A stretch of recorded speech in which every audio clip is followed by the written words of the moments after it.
Hey, welcome back to the InboundREM YouTube channel. My name is Robert Newman. I am the founder of Inbound Real Estate Marketing, otherwise known as InboundREM. I have been in inbound marketing for 16 years, marketing for 35. InboundREM is probably one of the top, if not the number one company that focuses on content marketing, inbound marketing, and SEO, specifically for residential real estate agents.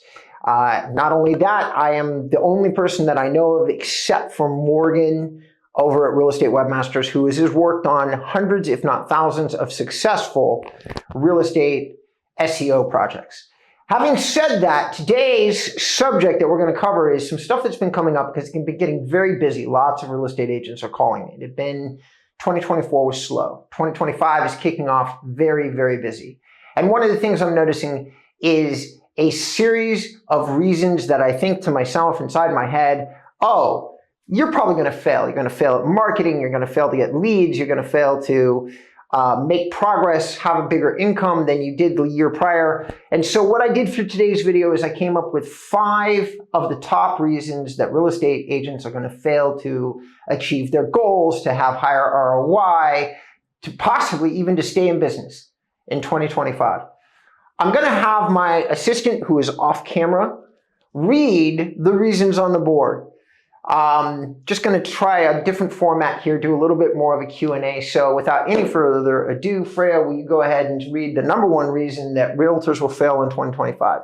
Will not leverage AI and automation tools in the right way. So this is a big one, ladies and gentlemen.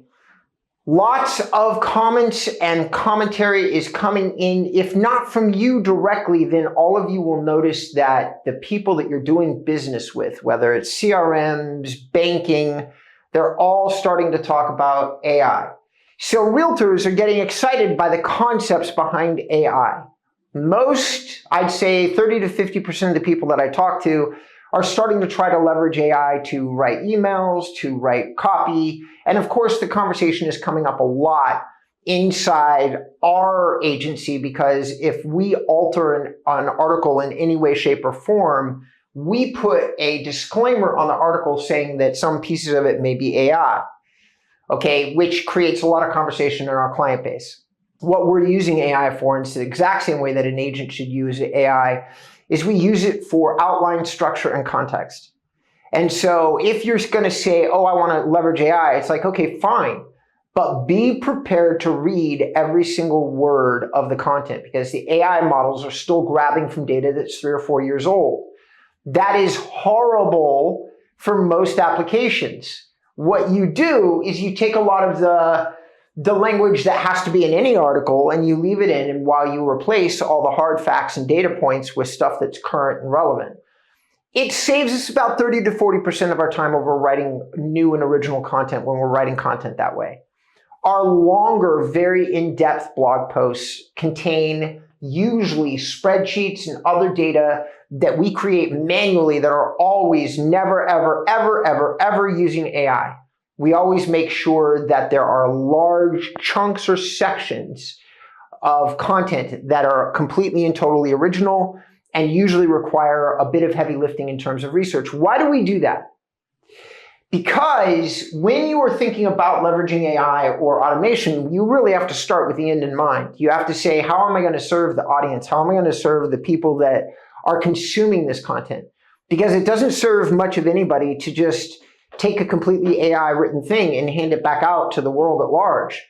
The only people that would succeed doing that are real estate agents are real estate agents in very small or like Midwestern marketplaces, stuff that's technologically behind. All the major metro marketplaces, not only would you not impact your marketing very well, you'd probably negatively impact your marketing if you tried to, like in Miami, Houston, Dallas, Los Angeles, Phoenix, about 5 different Floridian cities other than Miami. All of those places are very, very tech savvy. You would be providing no value and probably make yourself look lazy if you leveraged AI completely. So not leveraging AI and automation tools in the right way. Now, where could you leverage AI? Well, if you really wanted to have an initial conversation and screen out salespeople, you could use a chatbot on your website. That's possible. That would be a way that you might be able to use it successfully. Some people are using AI automation inside text messaging and things like that. I personally haven't seen that done extremely consistently or extremely well. I'm not saying that it can't be used. I'm saying that if you're applying it to large-scale lead generation mechanics, that might be a way that I would use AI inside actual consumer response. But if it's just you and you're an independent agent, dear God, don't use these tools. Just text people back yourself. Don't think that a tool is going to effectively communicate your informational brand to people, because it won't.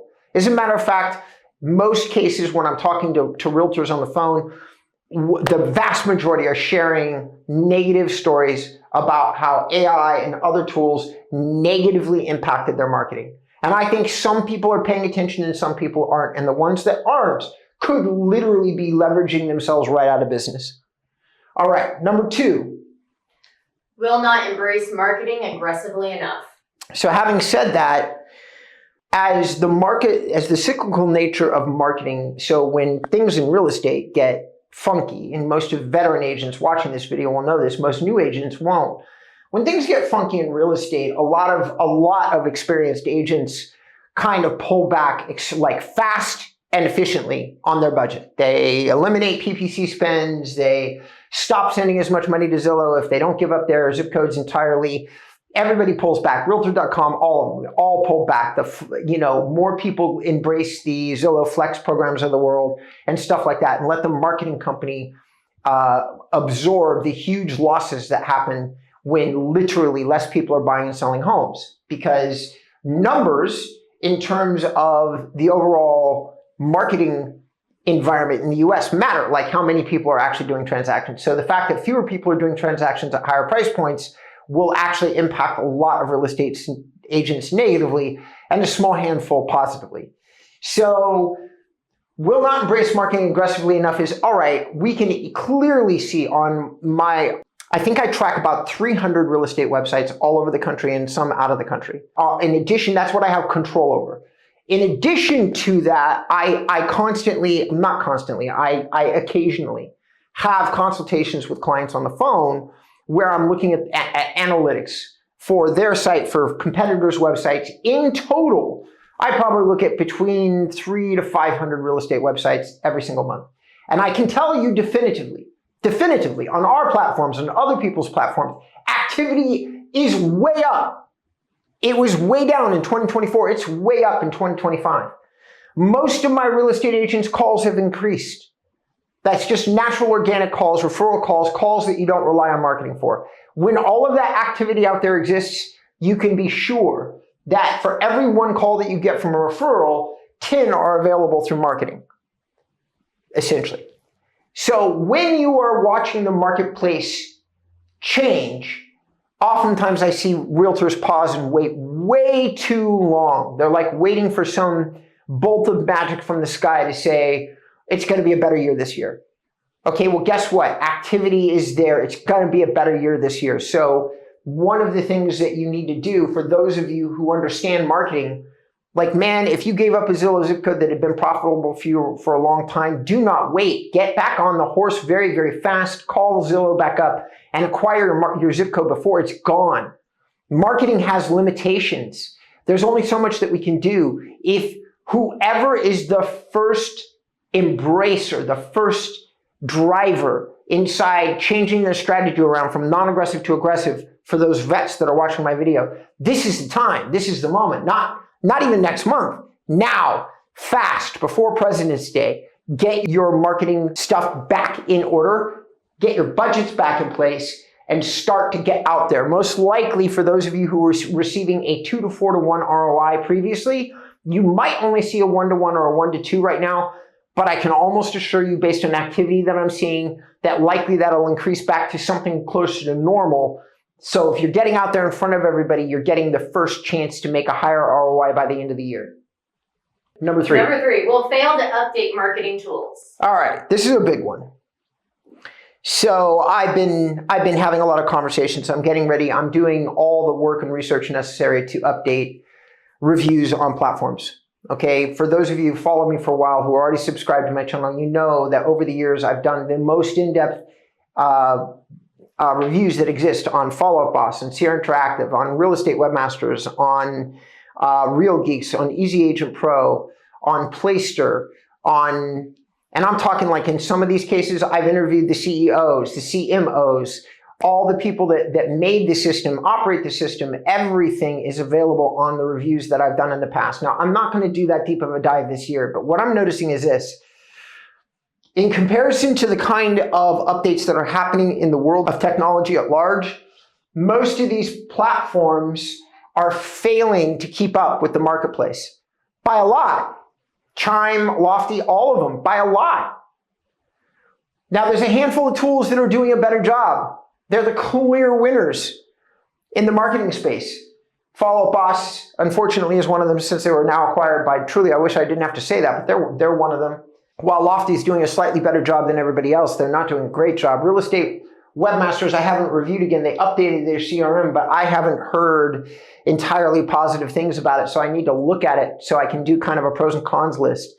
I got to tell you, though, that in general, what's happened is a lot of people have failed to update their tools because real estate marketing companies, just like you, scale down their budgets when the market is slow. Well, a lot, I'm sure all of you will agree, has happened in the last 2 or 3 years.